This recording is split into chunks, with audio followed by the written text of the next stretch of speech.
Hi, నా పేరు Prithvi. Welcome to my channel. ఈరోజు ఎపిసోడ్లాగా అయితే నిన్న గేమ్ కంటిన్యూ అయింది. భరణి గారు దాన్ని సాగు తీసుకుంటూ వచ్చారు. అది ట్రయాంగిల్స్ అండ్ స్క్వేర్స్ అండ్ ఏంటది ఆ గేమ్ అనమాట. దాంట్లో భరణి గారు ట్రయాంగిల్నేమో రెక్టాంగిల్ అని వాదించారు. కానీ సంజన సంచాలకుగా ఎక్సలెంట్గా డెసిషన్ తీసుకుంది. సంజన తీసుకున్న డెసిషన్ 100% కరెక్టు. ఆవిడ చెప్పినవన్నీ కరెక్టే. అక్కడ చేసిన తప్పల్లా ఏంటి అంటే రీతు రింగు దాయడం అనమాట. కాకపోతే అప్పటికి గేమ్ అయిపోయింది. సో అది దాచినా దాయకపోయినా గేమ్ ఈజ్ ఓవర్. దానికోసం Ritu is a real winner. దాంట్లో సంచాలకుకి ఎటువంటి తప్పు లేదు. దాంతో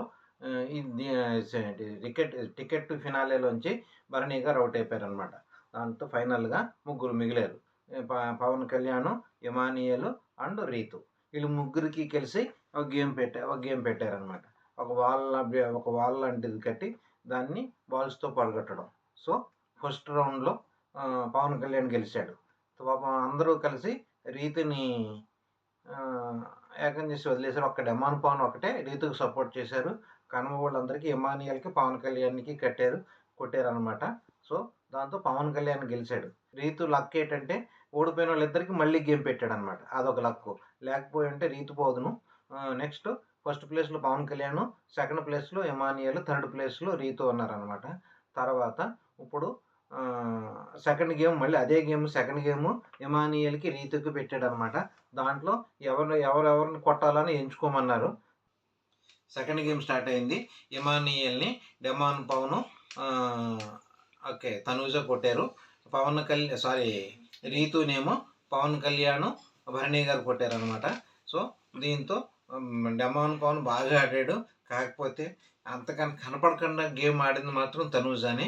తనూజ వల్ల ఇమానియల్ ఓడిపోయాడు.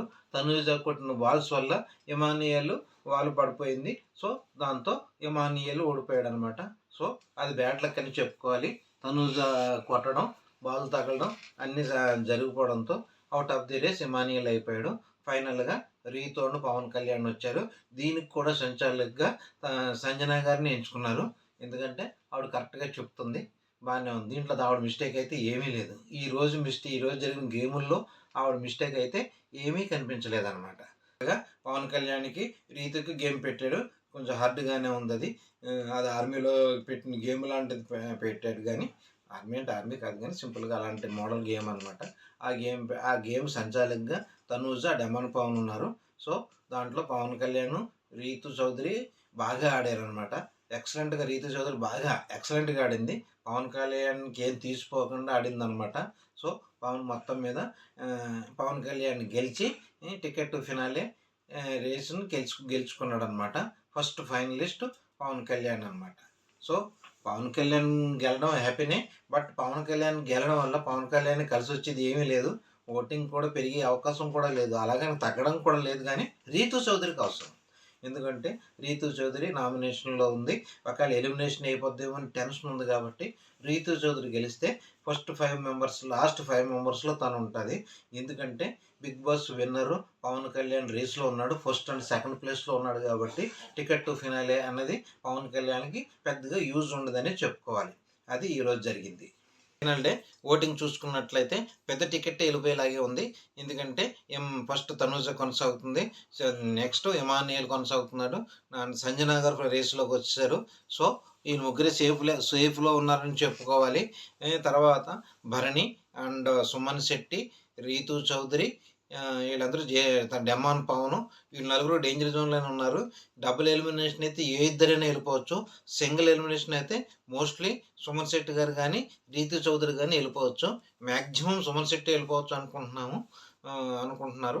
ఎందుకంటే సుమన్ శెట్టికి ఓటింగ్ లిస్ట్లో ఉందన్నమాట. అది జరిగిందనమాట. మొత్తం మీద ఈరోజు గేములు అయితే రీతు చౌదరి బాగా ఆడింది. దానివల్ల ఓటింగ్ లాస్ట్ మూమెంట్లో ఏమన్నా ఓటింగ్ మారితే మారచ్చు. చూడాలి ఎంతవరకు ఉంటుందా అన్నది. రీతు చౌదరి ఓటింగ్ అని మారితే సుమన్ శెట్టి 100% ఎలిమినేషన్ అయిపోతాడు. Okay, thank you. మీకు నచ్చినట్లయితే లైక్ చేయండి, షేర్ చేయండి, సబ్స్క్రైబ్ చేసుకోండి.